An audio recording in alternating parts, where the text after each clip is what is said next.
I'm going to try to teach you something. How about that? Now, I understand. Let's see, this is what I want. I understand that at the end of the semester, energy tends to be running low, and there's lots of distractions, and it's hard because you're a senior, and all you think about is, oh my gosh, I'm going to have to go life or something soon.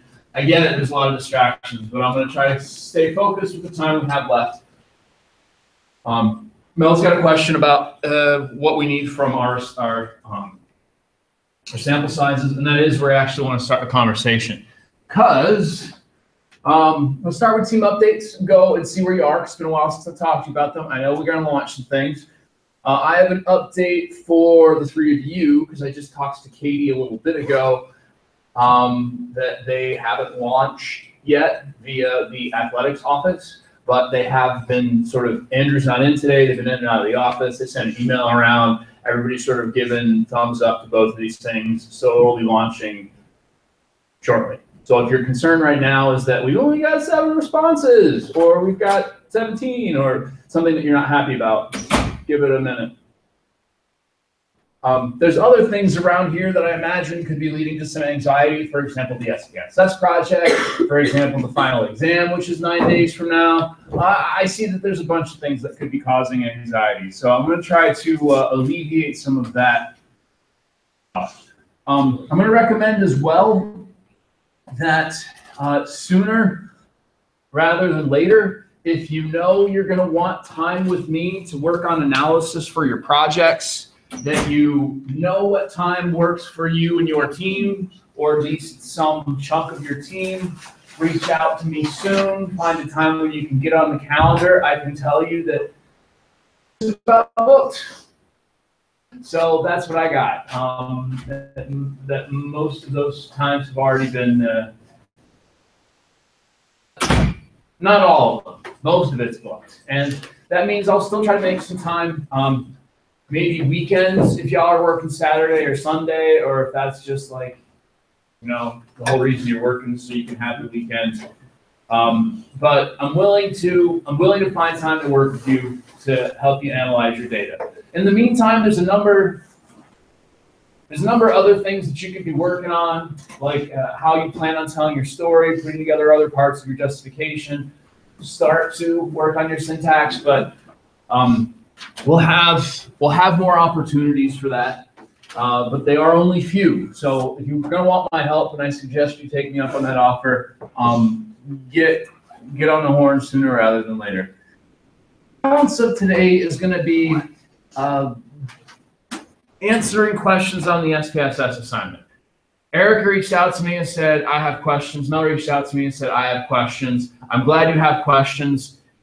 If anybody else doesn't have questions, then I teach to you and the rest of you can learn. I asked who wants to learn something and nobody said they did, except you, and you told me yesterday that you did. So you want to drive the conversation today?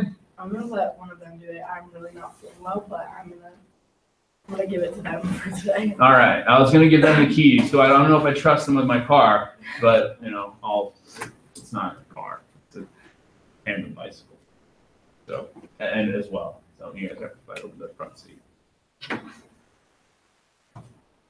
So that's where most of today is. There was a request earlier today that said, hey Jeff, can we get a computer lab for Thursday's class? It's kind of hard to talk about this stuff third person. This is why I try to document this stuff, since I know you can't have SPSS available all the time. At the very least, you can mark timestamps for the videos that again end up back on Sakai somewhere, like here. This is today's stuff. That was this morning and this afternoon, and now it's now. And some notes and documents and things. So all this stuff will be available. Today's class will be available. But long story short, I got called in my last favor from Gina. And I think I got Ryan 105 for most of Thursday.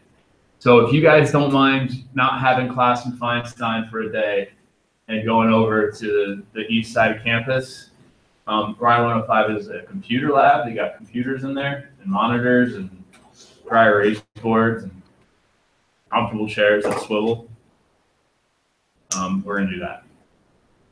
hopefully that'll help out.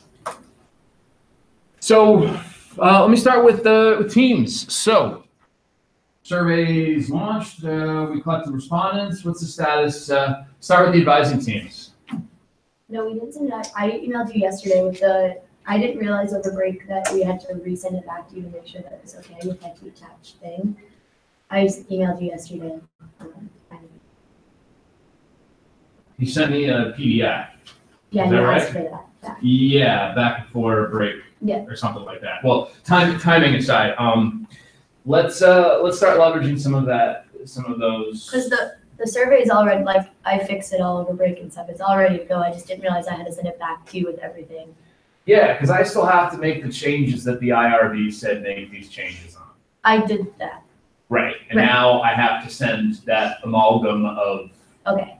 revisions back to Yeah, the so IRB. you have that. Yes. Yeah. Yes. But in the meantime, I want to launch. So But we can advising do it in team, the meantime.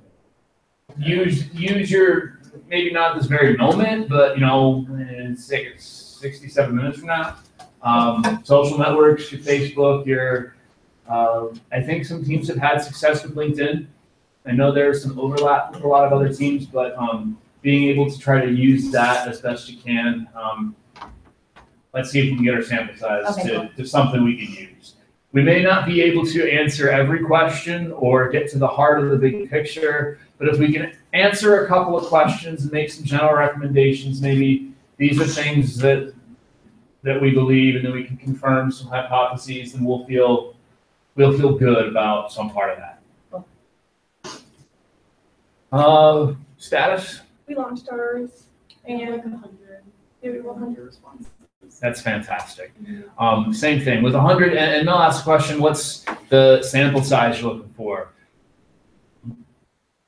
Data collection is my nemesis. I hate it. It's the worst. Like, if I just had data, I could analyze it. If I could just write a questionnaire, that'd be awesome. But I have to wait around for other human beings to do human things, such as answer my questions or wait a week and then answer my questions. I'm not going to put a minimum sample size on this. Based on how much data you get, we'll make some strategic decisions about what questions we can and can't answer. So if you only have 60 people, it's going to be hard for you to say, this is how freshmen, sophomores, juniors, and seniors operate. Your sample size is just too small for that. But you can make some maybe group comparisons. You can do some other declarations and actually generate findings that will produce recommendations.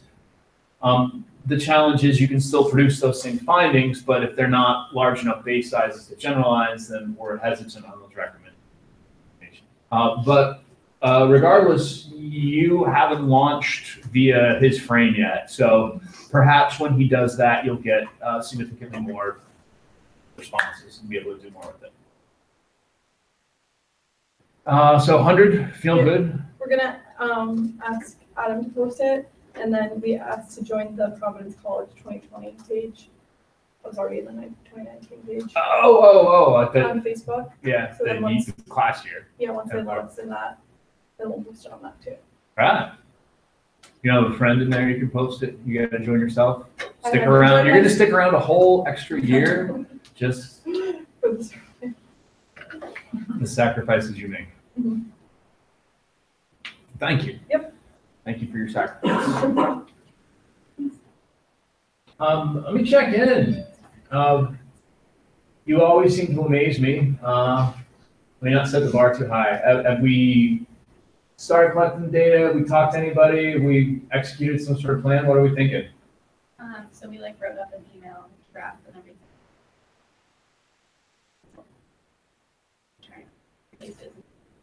Is anybody getting back to you? I got one response today that she forwarded it to someone who answered it. That's fantastic. Yeah, and if a lot of what you end up writing up is a bigger version of proposal describing these obstacles and things like how do we execute this, and then this becomes a bit more pilot. I get it. That sucks. But that still puts you in a place where you can say, all right, like move forward, we get more resources, we know what doesn't work, let's try something else that works a little bit more. This is not concede defeat. That's not what we're doing right now. If there's other things that you guys want to like sit down, have a chit chat, talk a little bit more about some strategies, I can make myself available, obviously, to you or any teams that want more stuff about that. But I haven't talked to Steve in a while. I was going to try to get a hold of him before Thanksgiving, but didn't happen. Have you guys checked in at all? No. Yeah, he's got a few things going on. Yeah. We'll figure out what we do to get a couple sample bits in there. And worst comes to worst, in order so that you get the analysis, exposure, and experience there, we'll find a way to at least simulate some data that looks reasonable, and I can show you some things that when you do execute on a larger scale, you'll be able to answer questions.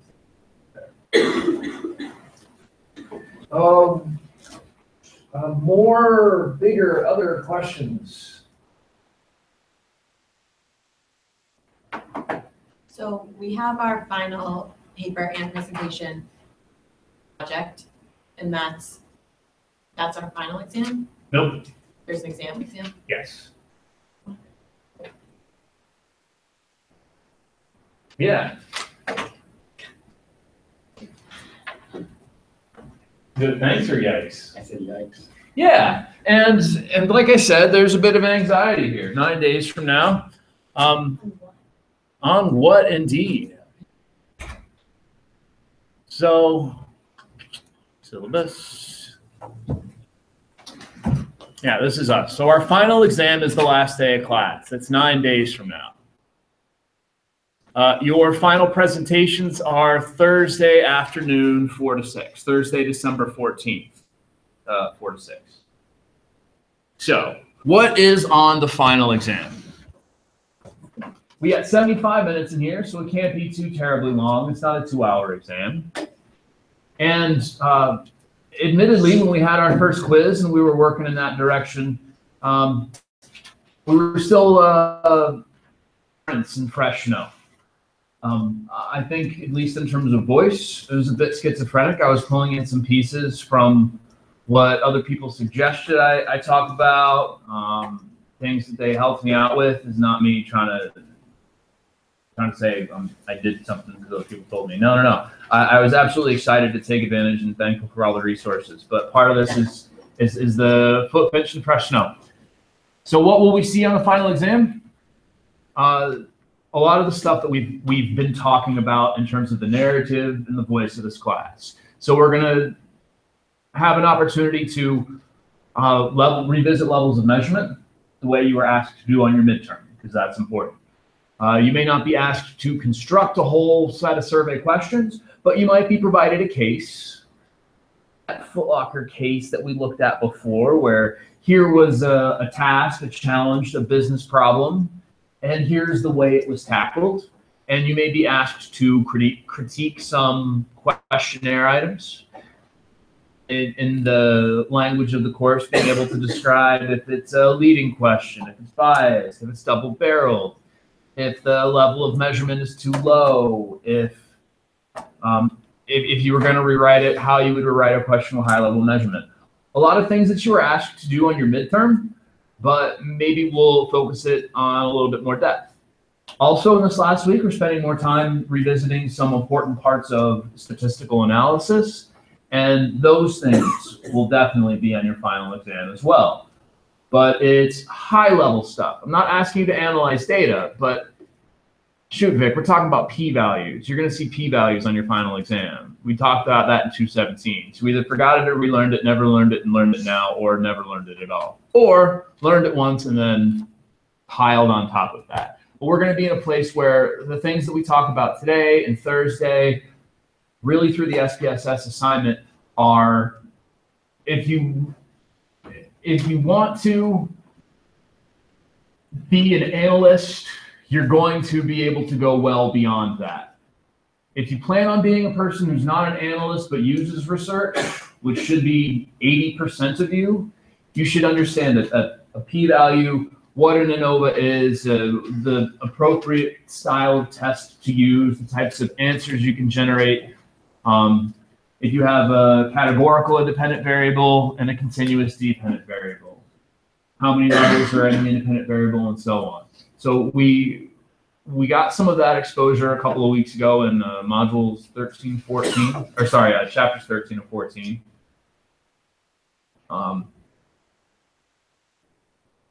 In between levels of measurement, critiquing and rewriting questions, analysis stuff that we look at with this particular assignment. In 75 minutes, like I can't really get too much further in depth than that in order to cover that breadth of material. That's the expectation. So Thursday, if we want to keep working on the SPSS assignment, if you've got more questions, I want you to be able to provide some of that information. But if you've got more questions about things you've been studying or reviewing, or will this be on the exam, or will that be on the exam, I can give you more of an update then.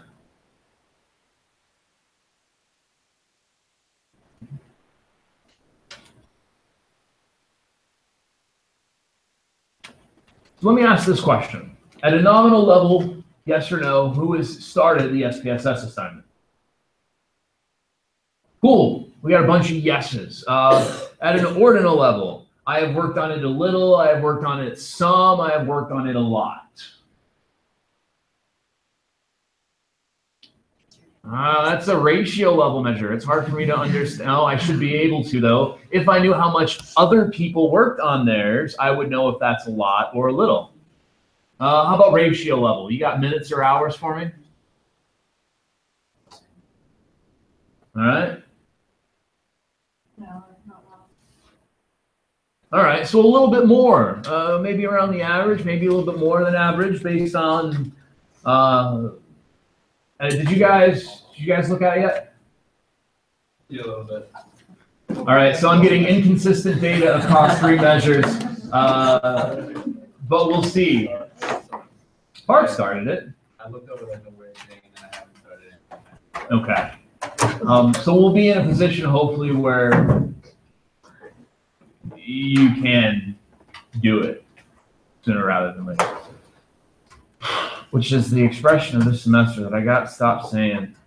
Do you ever find yourself crutched on a particular expression that you use all the time? I got a buddy of mine who's now this year, it's that having been said. Everything, it's that having been said. It's just a huge semicolon. And right now I'm stuck on sooner rather than later, but I need a new one. Irregardless.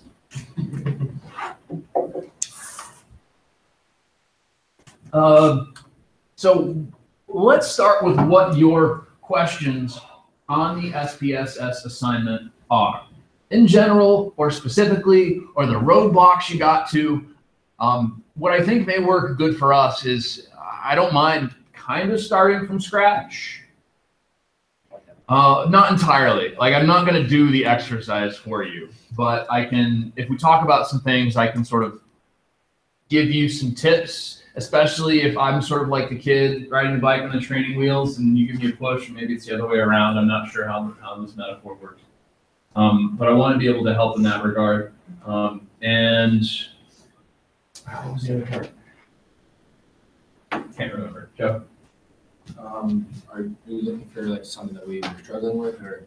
Yeah, could be what you're struggling with. Also, the syntax, the .sps file syntax is what I'm after. So yes, if you're struggling with something, but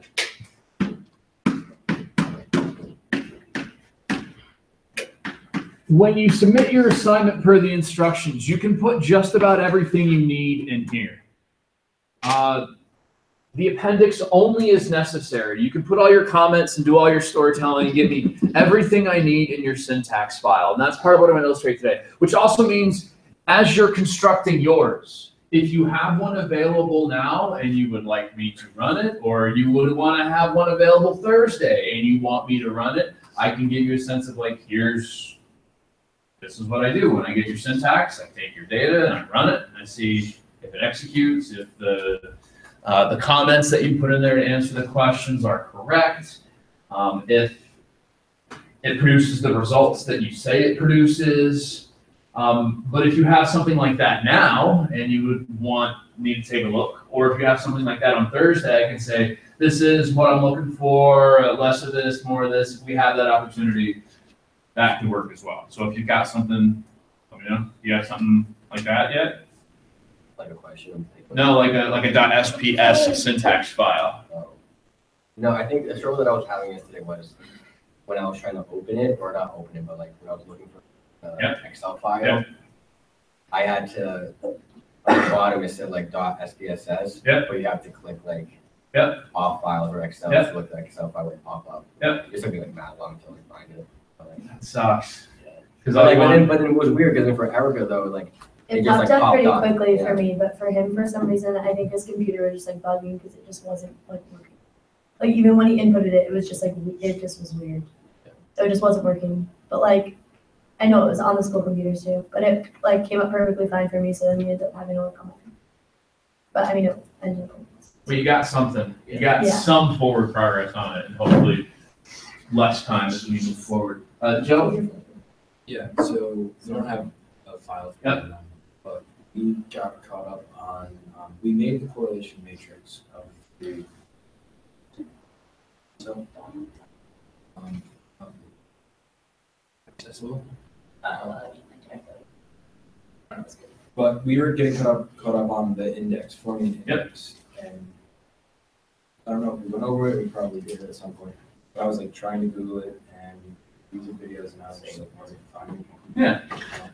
I mean, it feels late in the game to say you could always just email me, and if it's a quick answer, I can give that to you. Don't hesitate to use that as we go forward. Composite or index is really just looking for an average. Okay. I was thinking that was maybe something like as simple as that.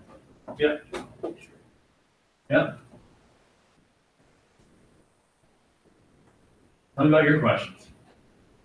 Let's see. We were kind of struggling with the coding.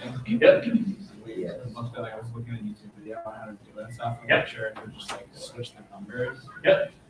Pretty much. We had that question also. It was like, like we weren't sure, because like when, I think we did it right, but when we like switched the numbers, it didn't change the actual thing, it just changed like the row over. So like, it would have like attitude 1, attitude 1, 2, 3, and like whatever that is. And then in that same row that it was supposed to be, it had like, we changed it to 3. And like it was like there rather than in the actual column. Yeah, I mean, that could be, there's a couple ways you can recode, and I'll talk about the benefits and drawbacks. Most of the drawbacks are doing it one way rather than the other. Okay. But we can absolutely take a look at the recoding piece, because that seems to be a common, tricky little piece here. Also, does it matter, like, is it up to our own discretion what we change it to? Is there something specific that, like, we should be looking to recode it to? Yeah, I think it's something specific. Okay. Because we didn't know if it was just like a typo. Like, I mean, obviously it was something that was in there, but we didn't know if it was like, we're missing. Okay. Yeah, it's specific. Okay. I didn't know if you would sort of know. All right. Because when we were recoding, I don't think it popped up like how it did for you in class, like within the syntax. It kind of just like It deleted itself. Yeah. Then it was like still there. You wrote it wrong. When we ran it, it would like it wouldn't show up, but it would still be there. So. Got it. Yeah. Got it. That's some active data set nonsense. It's there. Okay, yeah. It's there. Yeah, it's not. Yeah. No. It's there. I think I know what you're talking about. All right. So this is a good set of questions to at least get us going. For those of you who haven't and who haven't gotten all the way to where some of these other ones are, that's fine. But it's basically amounts to, and all this data is available on whatchamacallit, Tolerance copy. And this is our data. So there are 7 variables. Respondent ID is a nominal variable. It just goes from 1 to 100 because there's 100 responses. There's 3 attitude questions: location, importance, gender. All right, so these are really the 6 questions that we're after. Location, and one of the questions that starts us off is the level of measurement. This is location: 1 at a bar, 2 at a party, 3 at home, 1 at a party. 2, sorry, at a bar is 1, party is 2, home is 3. Question, or task 1 says level of measurement for each variable. The level of measurement for location. Nominal, spot on. I feel like that could be an exam question. I don't know if it is. Would have been an exam question for 217, but that gets us going somewhere. This is a nominal question. To a question about these 3 attitude metrics. Commercials were great this year. I really liked this year's Super Bowl commercials. I did not enjoy the Super Bowl commercials this year. Now, it's on a Likert type scale, which goes from strongly agree to strongly disagree, where 7 is strongly agree. So if I see for attitude 1, someone says a 7, well, they don't say a 7, data gets coded as a 7. To the Super Bowl commercials were great this year. Is that a smile or a frown? Smile. A 7 on this question is a smile. I strongly agree to this. Right? Attitude 2. I really liked this year's Super Bowl commercials. If they said strongly agree, they get a 7. A 7, a smile or a frown? Again, it is a smile. Question 3. I did not enjoy the Super Bowl commercials this year. 7. Strongly agree. Is that a smile or a frown? That's a frown. So the question as it pertains to recoding. Something to do with this. Because if we were to create an index or a composite as an average of these 3, taking a look at the average of the first 2. The Super Bowl commercials were great. I really liked these. If I were to take an average or create a composite of those 2, and the average is 7 for attitude 1 and 2. The average is 7. Smiley face or frowny face? Smiley face. If the average is 1, smiley face or frowny face? Frowny face. So we get it that these first 2, attitude 1 and 2, are they're optimized, they're happy at the 7, the higher end optimization, rather than the lower end. But if I were to use attitude 2, I really liked this year's commercials, and attitude 3, I did not like this year's commercials, and I got an average of 4. I got an average of 7. Let's say I got an average of 7. So I agree. I really like this year's Super Bowl commercials. And I agree I did not like this year's Super Bowl commercials. If you average those 2 and you get a 7, is that person smiling or frowning?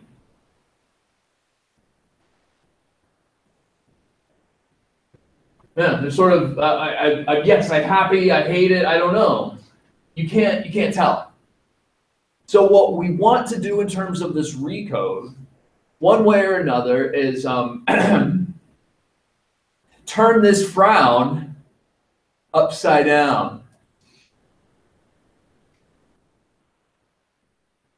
No? All right, cool. Well, effectively, that's what we're going to do, is we're going to say, all right, this attitude 3 thing is backwards. The first 2 attitude items, 7 is good and 1 is bad. The third one, 7 is bad and 1 is good. What if I just flip the numbers somehow? Then I can take a 7 and a 7 and a 7, because that would be I disagree to hate, which means I love. Law of excluded middle, all other things being equal.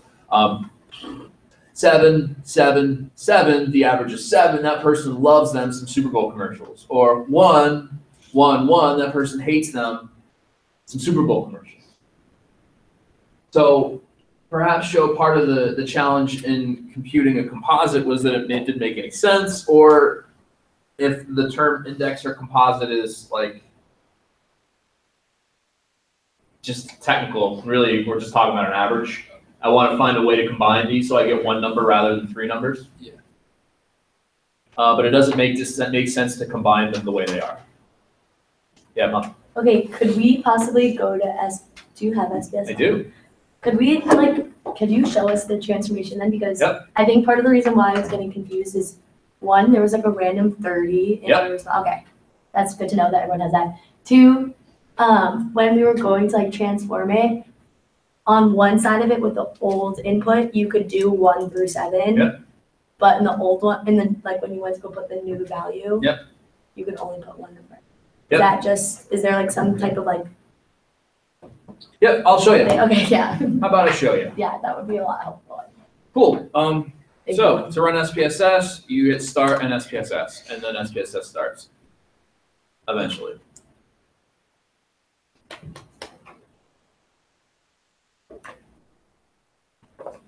Oh, sorry. No, that sounded like it felt good or bad. Just in case you can't see what's on the screen, make the font size bigger. And so we got this data. I downloaded the data from SPSS. It's from Sakai. It's on the desktop.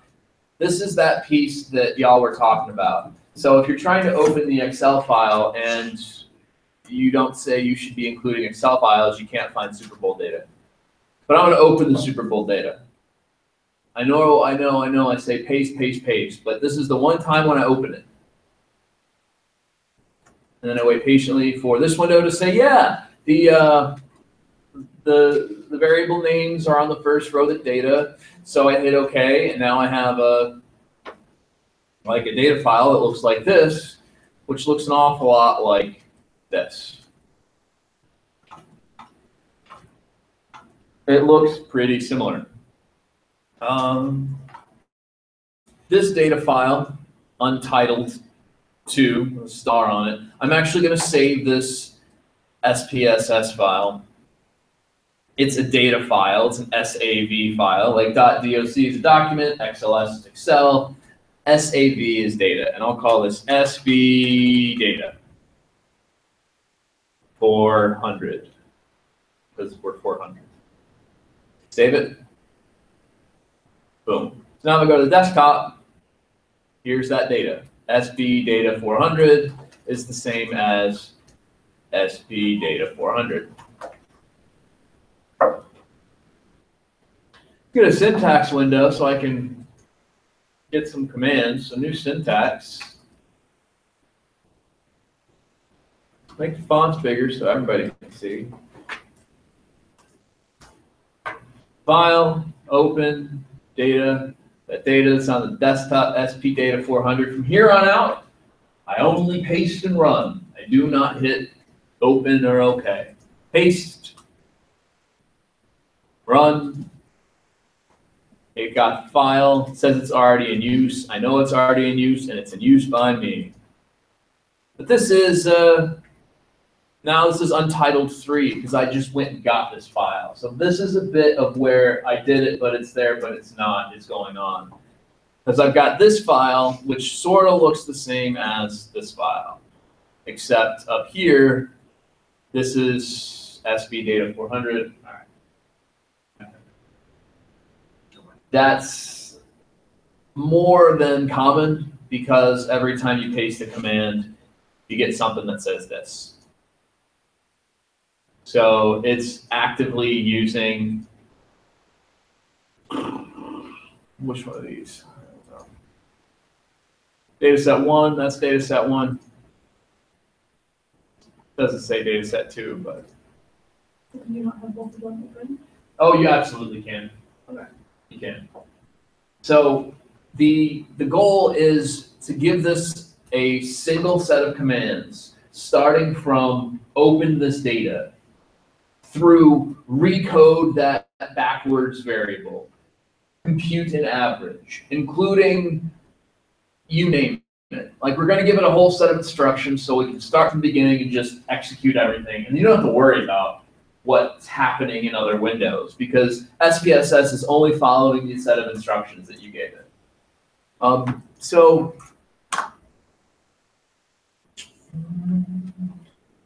this, I'm going to start with a comment. Actually, I'm going to start. So this is the November 28th, 2017, 4 p.m. class of hooligans, etc. And my name is Jeff. All right. So now we've got a little introduction. This is how we get our data. You start a line with an asterisk, you end it with a period. You start it with an asterisk, that means it's a comment. It won't run any of this stuff, but that would be how I would say, for example, task 1, the level of measurement location. Vic, what did you say location was? Nominal. Nominal. Gender? Nominal. So you can put answers and stuff in here. That's kind of what I would prefer. Because when I run this, you send me a file, and I run this. Doesn't look like I did anything. Sound familiar? I go to the output file. And I can see, you know what? I don't like it because that's got other garbage in it. Run it. Doesn't look like it did anything until I go to the output file. And now there's something in here that says I opened this file. Hey, it's this date. It's this now, what my name is. We've opened this file, and then here are those things where I said task 1, location is nominal, gender is nominal. Like, if you send me a syntax file with your answers in it, I don't have to open 3 different documents. I can just see what your answers are here. So provide your answers as comments in the SPSS file. You're crafting a solution that works for me. Now let's get to that recoding piece. Or we can work on 2 or 3 or whatever. But which of those 3 variables, I'm going to rely on the recoding question team up front here first. Which of those 3 variables needed to be recoded? 1, 2, or 3? 3. Yeah, attitude 3 needs to be recoded. We need to do 7, 1, whatever. All right, so let's take a look at what it looks like right now. So free attitude 3. That's what Jeff would run. How Jeff would. But let's learn something. Analyze, describe, and get a frequency on attitude 3. I put the variable in here. I want to get a histogram. Maybe I want to get a mean, standard deviation, minimum, maximum, standard error. Then paste.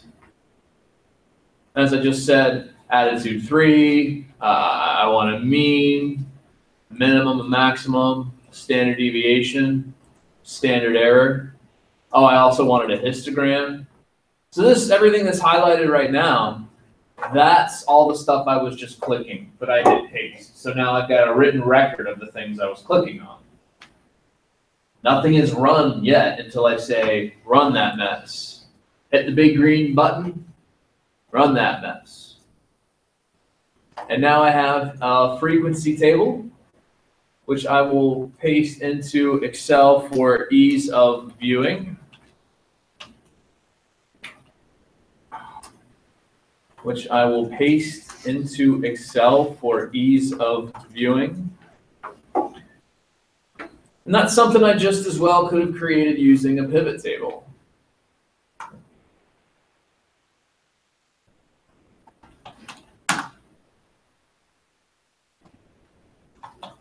Just as easily.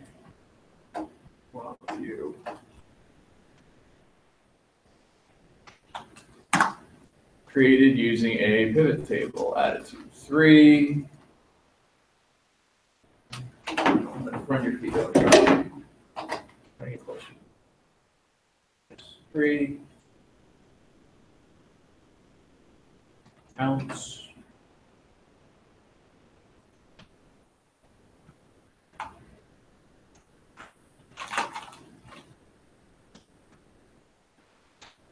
Here's the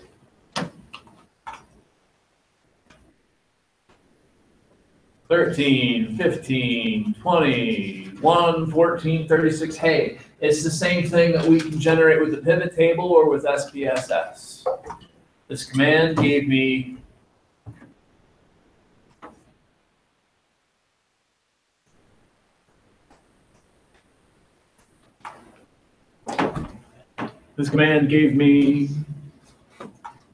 this output. But also, it gave me this histogram.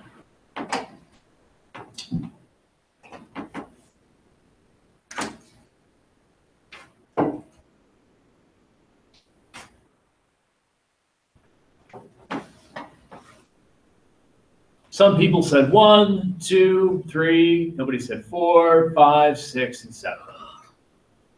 So I can get a high-level view of this data, creating a histogram. What I need to do is change these people who said 1 into a 7, 2 into a 6, 3 into a 5, 4 into 4, 5 into 3, 6 into 2, and 7 into 1.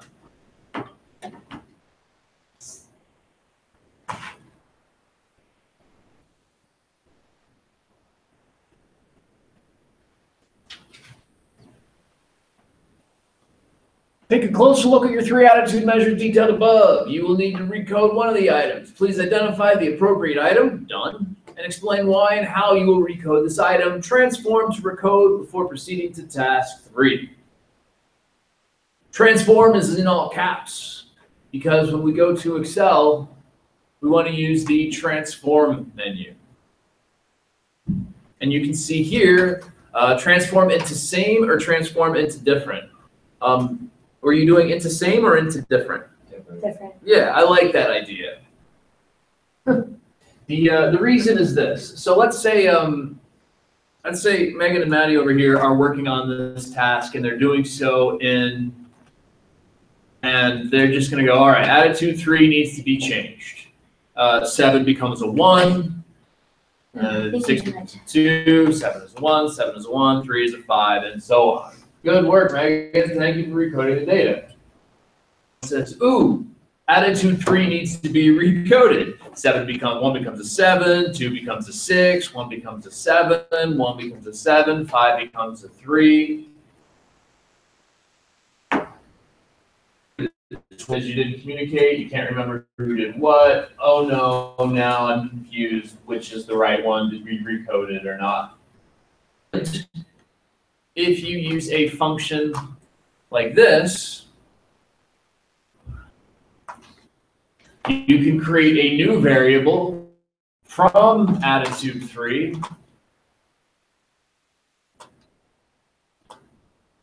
which I can just call attitude 3 underscore R first. And then pick some old and new values, where 1 becomes 7,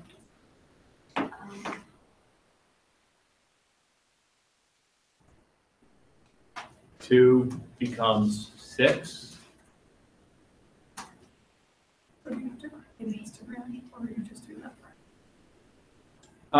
Well, you will eventually have to create a histogram for part 5. But you can code it first. Yeah.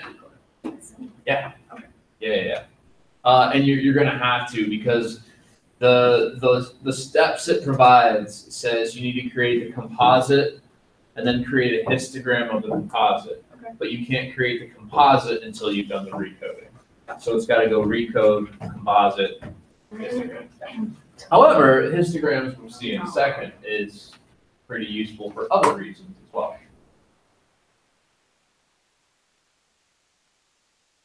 You open the transform menu on the output. Is there like a difference from doing it on with the syntax? Great question. let me finish writing these things in here real quick. I don't have to do the fours, but you do just because it's good practice. I think that you can't get to you used to not be able to get to the data menu through the output.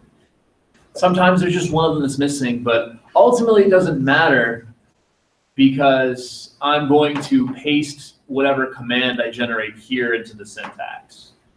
So some menus up here aren't available. Let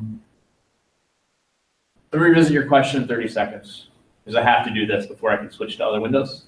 It just won't let me. You got to hit change. If you don't hit the change button, that thing right there remains question marks. But now I can paste, and this is the command to recode attitude 3. 1 becomes 7, 2, 6, all the way down into attitude 3 R. What to do? Easier or harder than you were trying to do before? Is that what you did? We got like to switch the numbers. We didn't, I think we got confused with like the output window and the syntax window because that's what I was saying. It didn't pop up like that. It popped up as something different where it didn't show up like. So if you hit paste, you should be able to get this into your syntax. If you hit something besides paste, you don't. Also, in terms of the recoding bit,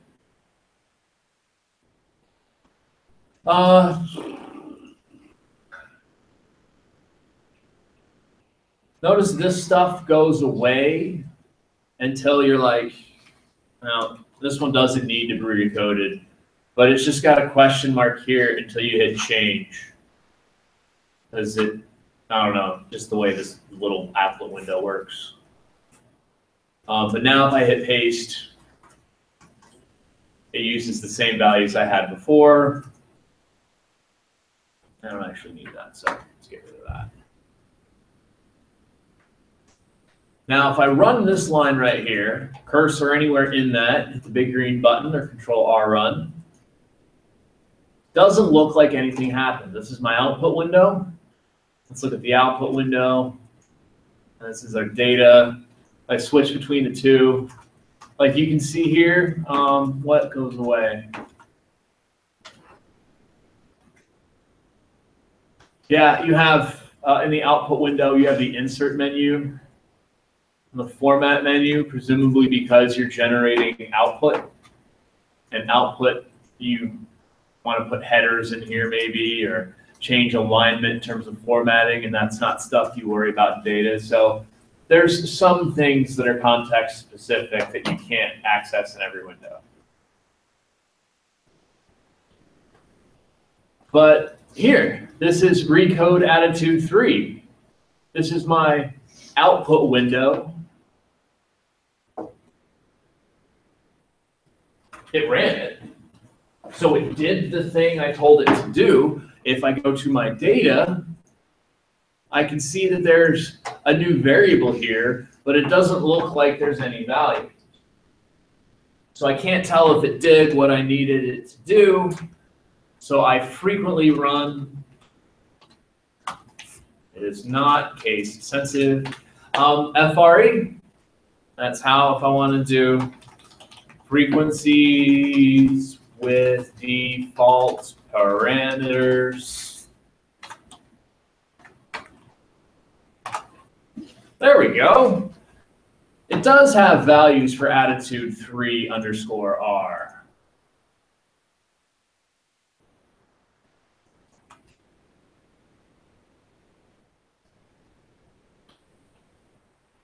There you go. And those numbers look similar, 13, 15, 21, 14, 36.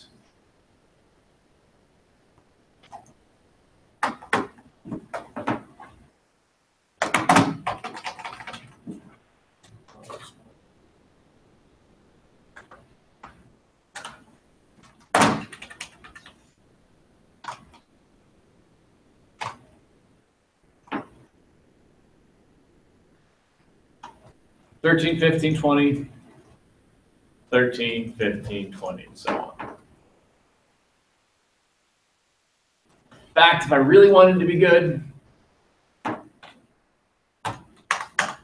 I would create a crosstab of attitude 3 R by attitude 3. Run that line. Copy this into Excel for easy reading.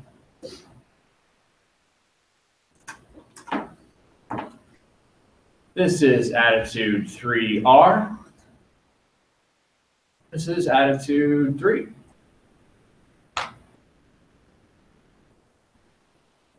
What was a 1 is now a 7. What was a 2 is now a 6. What was a 3 is now a 5, and so on. There's zeros everywhere else. Nothing that was a 3 is now a 1. Nothing that is now a 5 was a 1. We go right down the diagonal. So it looks like the recoding makes sense. And it worked.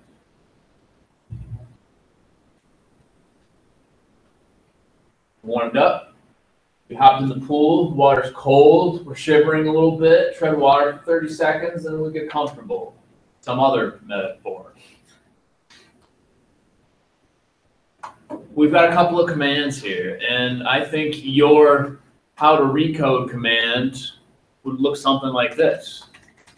This is how you recode. In fact,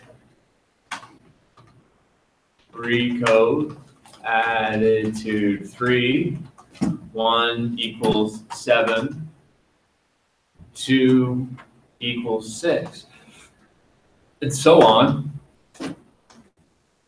into attitude 3R. All I'm demonstrating here is that this single line starts with recode and ends with a period. This is a single line which starts at 31 and goes down to 36. I left out some of the other number exchanges, but this is the same command as that. Exact same with a couple of missing numbers. So if you want to work vertically rather than horizontally, I like to do that because I can make a bunch of stuff in Excel and just paste it into SPSS. That's up to you, but it does provide you a particular strategic advantage sometimes.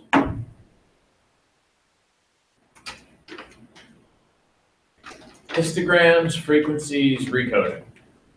Let's revisit questions or take a deep breath, or my head is buzzing, but you got 20 more minutes to go. Is this where we... Kind of, yeah, we looked at 3 a little bit when we took relationship. Okay. That's what we did. All right. What about you? Same? All right. Team? We like tried to go into doing like the p-value and The p-value and the mean and everything. That third one's going to get you. Task 3. Yeah. Create a correlation matrix for all 3 variables. Okay, let's do that. Let's do that. Let's create a correlation matrix for the 3 attitude measures. The command starts with correlations. Attitude 1. Attitude 2. Attitude 3R.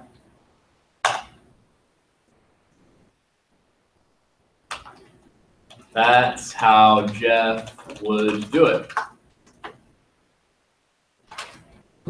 But how do we do it? Here's how.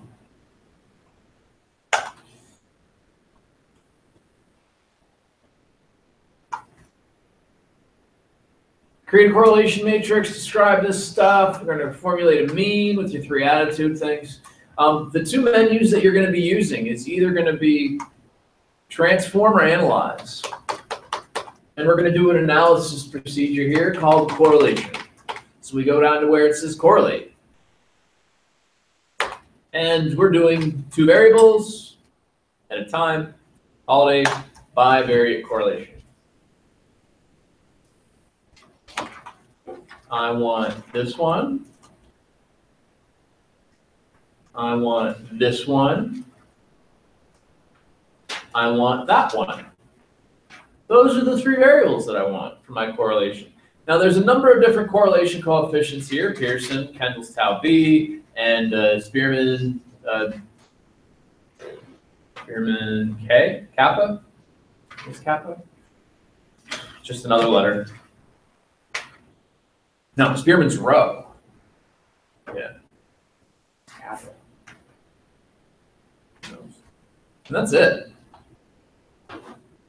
Talk to me. This might be a dumb question, but I didn't see you do it. How did you get to this like little thing, the bivariate correlation?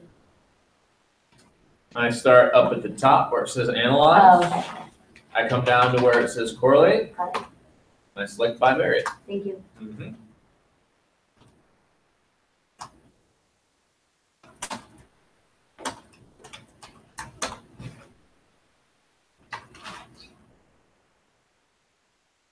And then I hit paste. None of the other options or anything really means something to me. Correlations for these variables. These are the other options. This is what you do with missing data. That's the one-tail or two-tail hypothesis test for significant effect.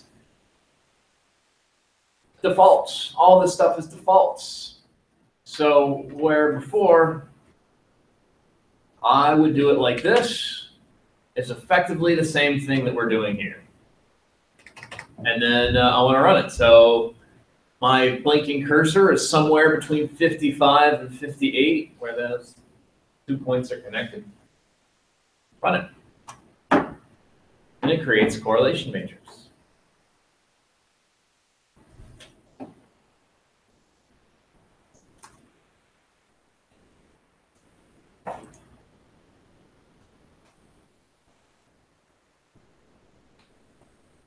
Anytime you run a correlation in SPSS, provides you with 3 pieces of information.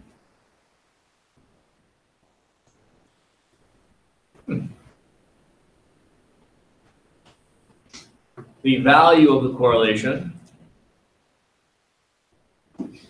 the significance of that correlation, otherwise known as, what's the other word for significance value?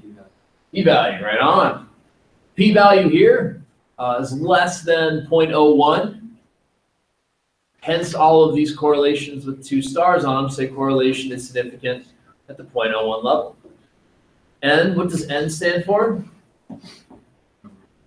Yes, number of people, sample size, number of observations. Looks like we have 99 observations. The correlation between attitude 1 and attitude 2, which is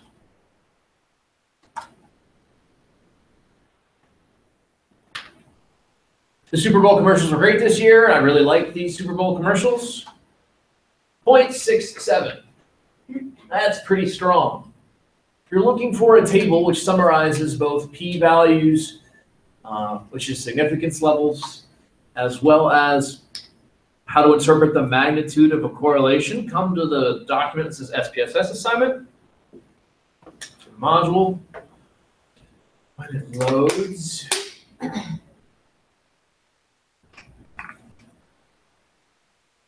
P-values, less than 0.1, less than 0.05, or less than 0.01.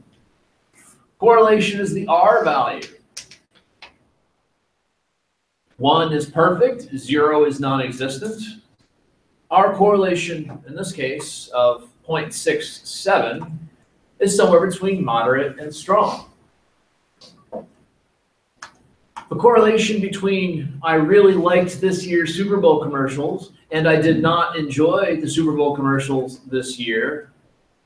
I mean, it's about liking and enjoyment, which seems like they're the same. I would say liking and enjoyment are pretty similar. If we look at the correlation, that's 0.88. Those questions are nearly identical, but we don't get a perfect correlation. I think that's useful information to help you get a sense of interpreting the size or the magnitude of a correlation. Yeah, it says 0.75 is strong, and this is 0.88, which is bigger than strong. And this is less than strong. But this correlation is basically what people say when they respond to the exact same question, one in the affirmative and one in the negative.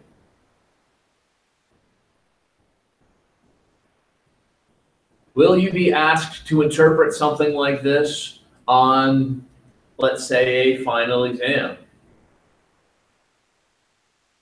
Yeah. Yeah. What are your steps for interpreting something like this if you were to, let's say, do your analysis or a final exam? Where do you start? What's the first thing you look for if you were doing this? Where do you start? What do you look for? A whole chart. Yeah, I give you a correlation matrix. Describe your process or procedure. What do you look for first? Yep, that's probably where I'd start. Look for the stars.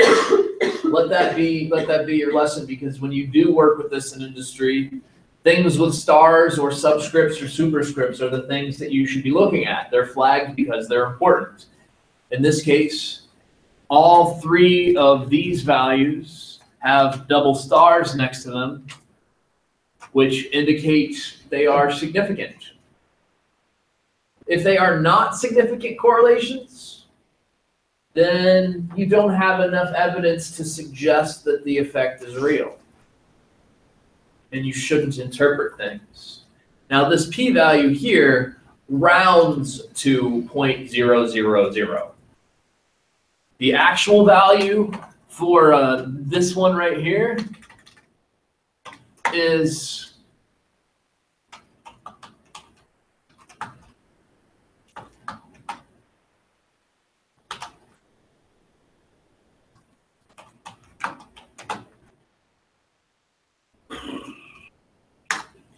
well, that's my t statistic. So I need to do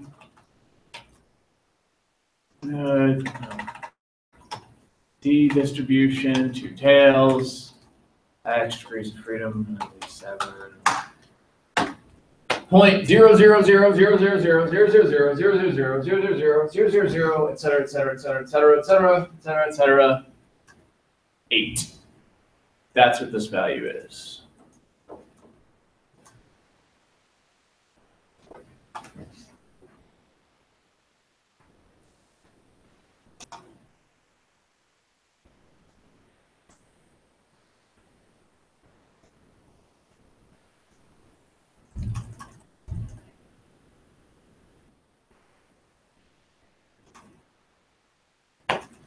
It's not exactly 0, but it's pretty close. So you start by looking for the significance value, because that's going to tell you whether or not it's kosher to interpret this value as real. So once you look for these starred or flagged correlations, what would you do next?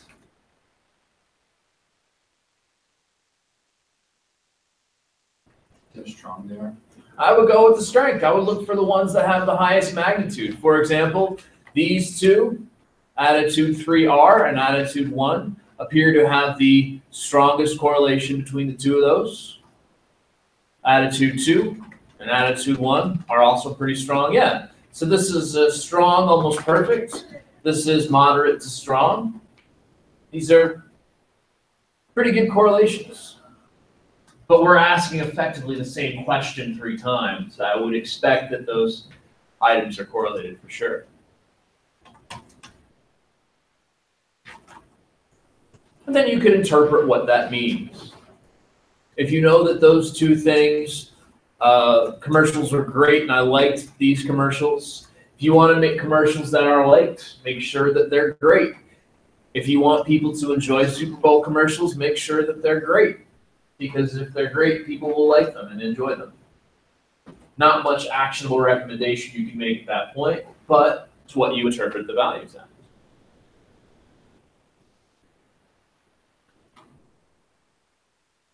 Checking in again, teams. That made it this far, not quite. me give you one more piece that's going to help move you forward. What's the last piece that's going to help move you forward?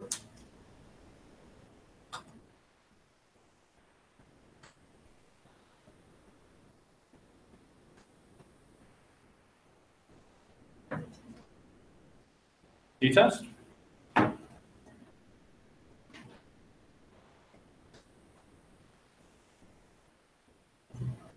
There's two different t-tests. We've got the one sample t-test and the independent samples t-test. Okay? So we have two different tests here. For either of these, there's analyze, here it is. We're going to compare means to do either a one sample t-test or an independent samples t-test. All this stuff is available in the analysis menu. So a one sample t-test is to determine if this thing that you create, which, bless you, we haven't created, so it's tough to use, is equal to 4. But that would be a one sample t-test where the test value is 4. Variable here you have to put over. That's where you put that value for 4.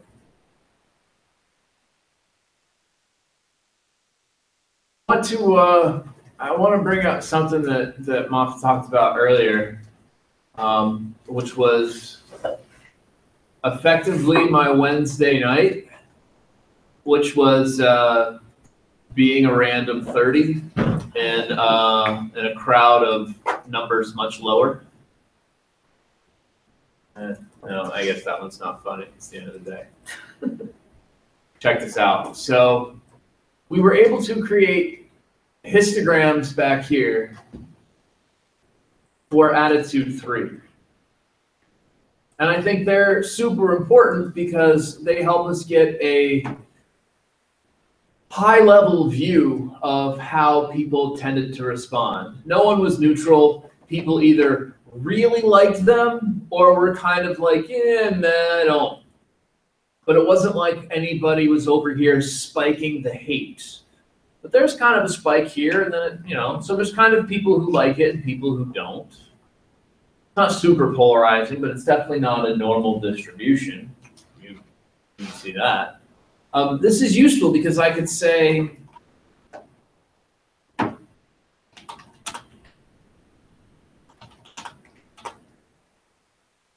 I want to run this. I want to look at those 3 attitude measures. I want to get histograms on all of them. Control R, run. Because I can't spell something. Because I can't spell something. Go. Frequency table. There's a frequency table, frequency table, frequency table. Here's attitude 1 and its histogram. All that. I mean, you got a spike here and this one here, and it sort of looks like the same shape as the other one. Spike here and the other ones. Here's attitude 2.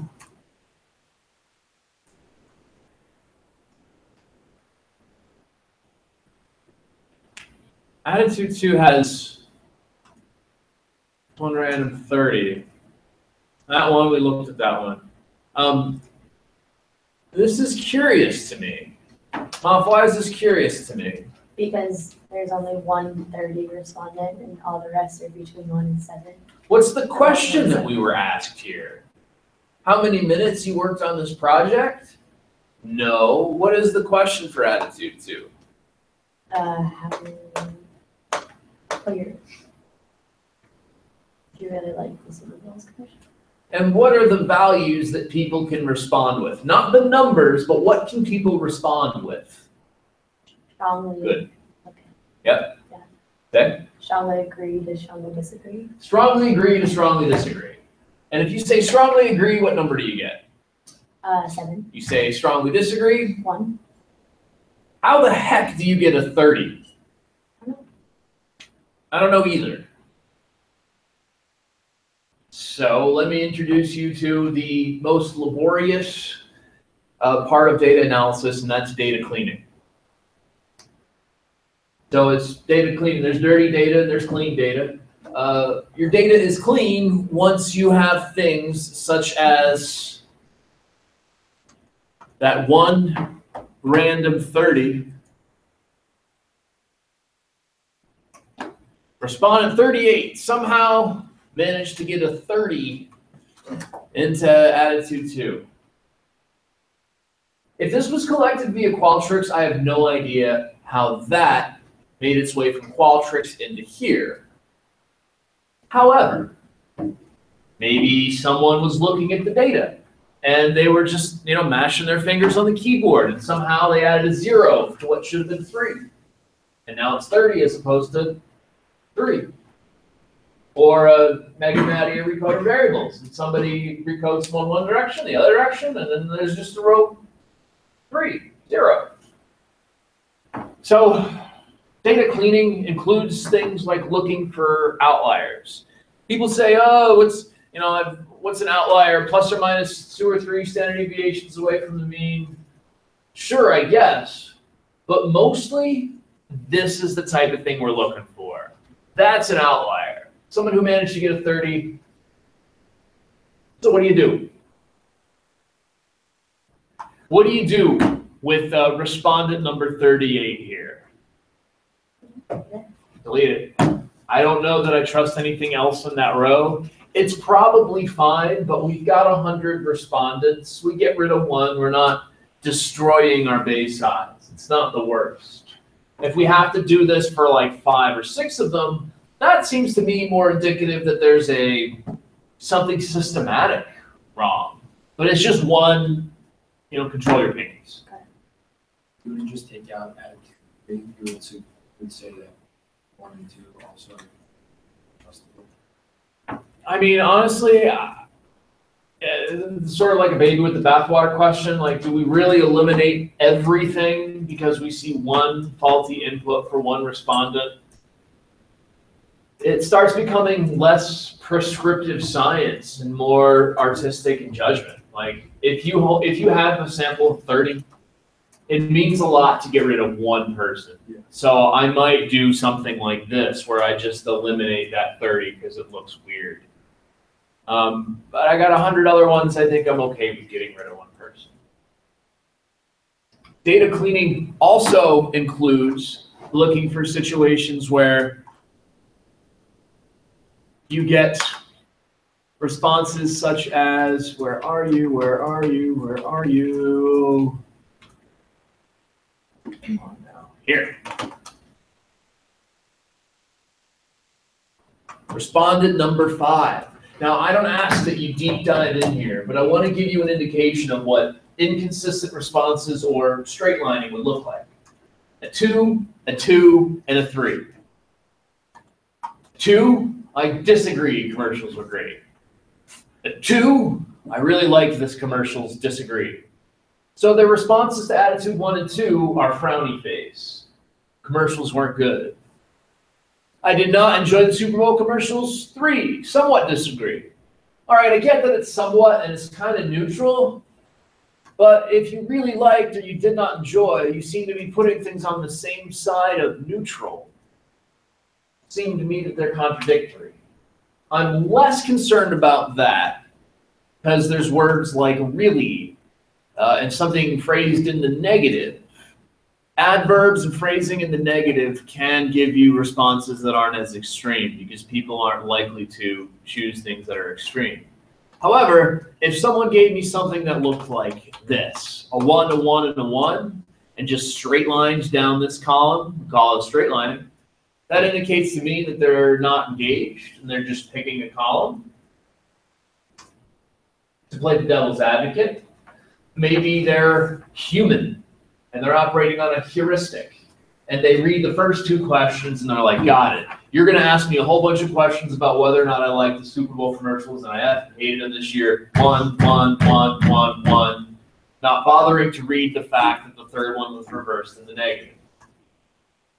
Is that why you do that? In order to, the third one, to make one in the negative, to like bring those type of things to light? Yep. It's a way to gauge whether or not your respondent's engaged. I've seen other things where it's like, please mark somewhat agree for this answer. it's not even a question, it's just an instruction that you ask people to follow. But there's all sorts of things to make sure, or to at least, if you can't make sure that you can measure your engagement, that people aren't just checking out and saying, all right, one's the whole way down. 5:15. Brains buzzing. Maybe we got something to work with. Maybe we got something to build on. Maybe when we get back into the lab on Thursday, you can have some part or more of this done so we can move forward with grace, dignity, power, hope. I thought that 30 was what we needed to transform, so that was good to know.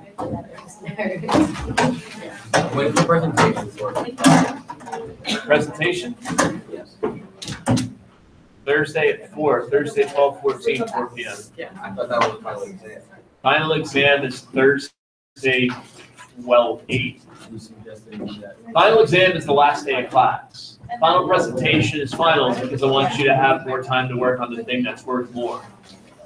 Your final presentation is worth 20%, your final exam is So 15%. the final exam is the 7th. Yeah. 9 days. But based on your interacting with this, you should be more confident than you are scared. Yeah, we are. For the final exam? Yeah, you're doing what the final? Yeah. This class was like super helpful. SPSS is kind of impossible to if you don't really know it. We were literally sitting in the computer lab for hours and straight. Just trying it, retrying it. We didn't want to go for it because like. Yeah, because everything like Because they built off didn't of one another. And it So, was, yeah, yeah. it was around something. We stopped where we did because like. Yeah, so this is good. Like that sort of painful, like I was talking about it, we used to call it curb walking, but it's fresh steps, it's first steps in fresh snow. Yeah. You've never done this before. You just gotta just stomp a bit, see Yeah. what it takes, and then I'll be here and we'll shovel out the driveway. You can get where you need to go efficiently. But for now, you gotta just get there. Just Yeah. start into it. Find out where your pain points are. That way, when I demo something or Yeah. say, "Here's a," "Ooh, I remember that menu. Yeah, That one didn't work right. Now I know how to work it right." If you don't have that initial exposure, the learning doesn't layer. So, is that okay for Oh, right. Because the question was 2 or 5. Since you don't want to. I could require you to split up, but that would be brutal. Well, we I just, just- but yeah, I feel like they I want shared to mine. start. Okay. And then I'm just gonna do like. Yes, I know. I love that I you're can pleading give you for that. peace. I don't know what you want to do. When are you gonna do Because I'm this? gonna have. Two is the right way. That just feels like it's too many Alright, so people. maybe I'll just try and. Too many cooks in the There you go. Yeah, that's Takes a fine. lot to make a stew. Yeah, that's okay. Thank you. No, I'm just gonna start. Yeah, good luck. Thank you. But yeah, we'll have Yeah, I think to. that's really better. So if we go back and clean up and like take out the 30, do we have to redo it? Well, so Well, if I'll you text you create about, like here, right? Yeah. And this is your SB 400 data, and we come down to respond at 38, and you say clear. Yeah.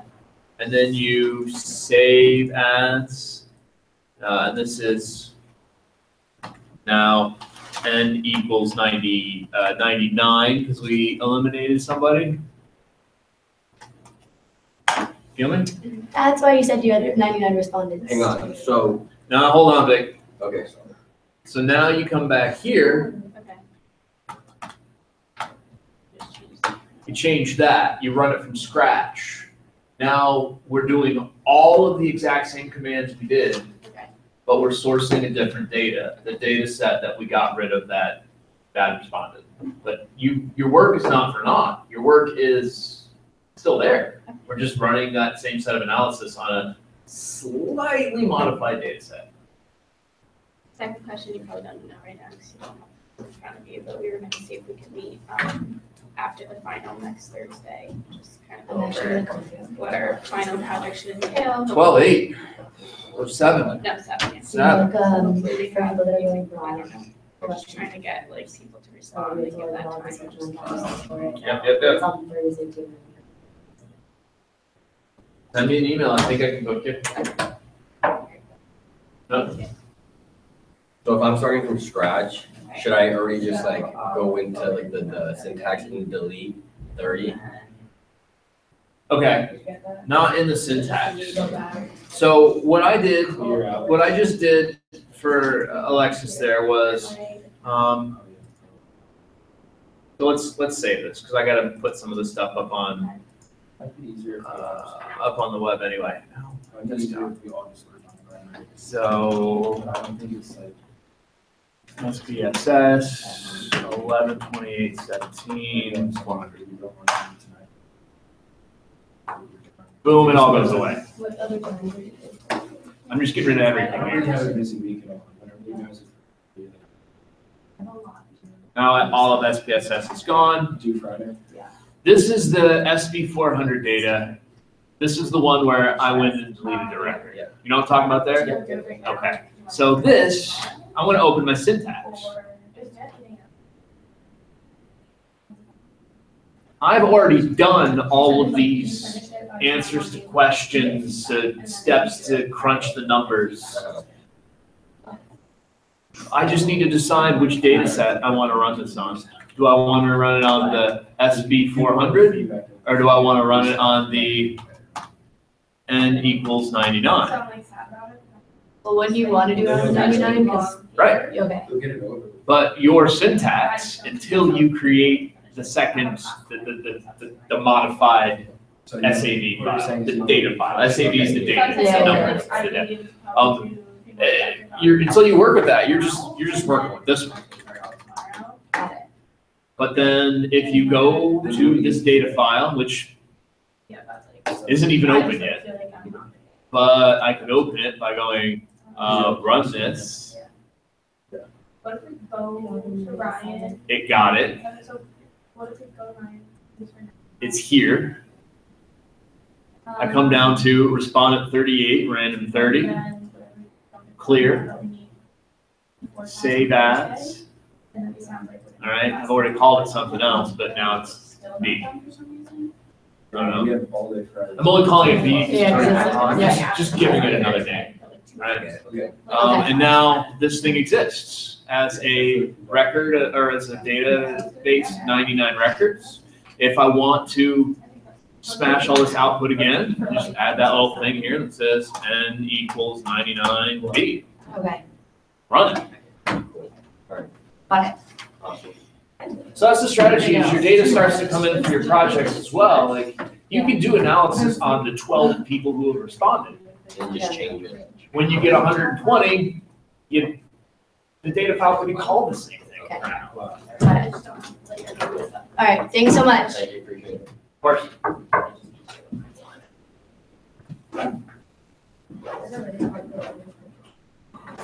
Really?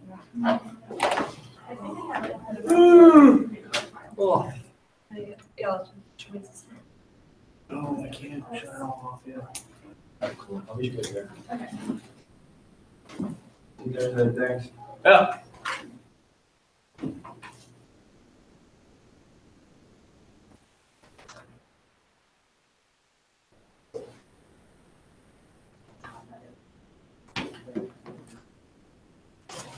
Bye, thank you. See ya. Thank you.